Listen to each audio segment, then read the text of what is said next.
дзяўчаткі спяваці. Завтра купальня, а сегодня ян. Пойдем, девоньки, у зеленый гай. Сорвем, девоньки, кветочки, да сольем, девоньки, веношки.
Вячерала я рыбку с перцем, кашку з яйцем, да легла спать со щирым сердцем. Купалка, а где ты ночку ночевала? С сестрицей немножко ночевала на лужочку. А я-то там долго пребывала. Усю ночку прибывала, краски збирала, у вяночки уплетала. Купалка, а кто твои родни? Мой батька — ясный месяц, моя мать — зараночка, браты — у бару соловейки, сестрицы у лузи перепелки.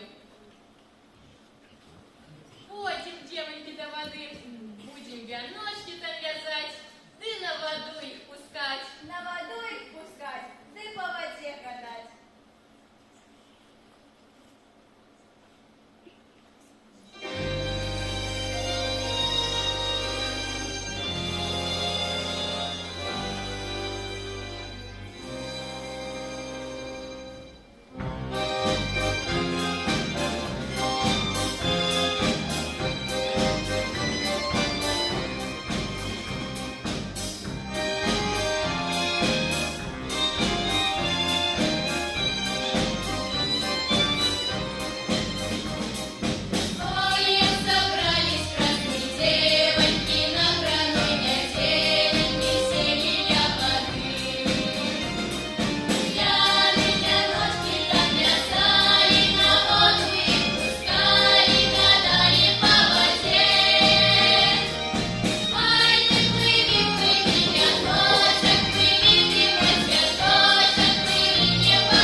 ходите, что на горку не идите. На гори костри горать, треба купали каять. Так, треба купалку співати. Зараз пойдем. А ти, Андрій, чого торбу носиш, мабуть, сала просиш? А наші хлопці лапті втекуть, дуже права ідуть.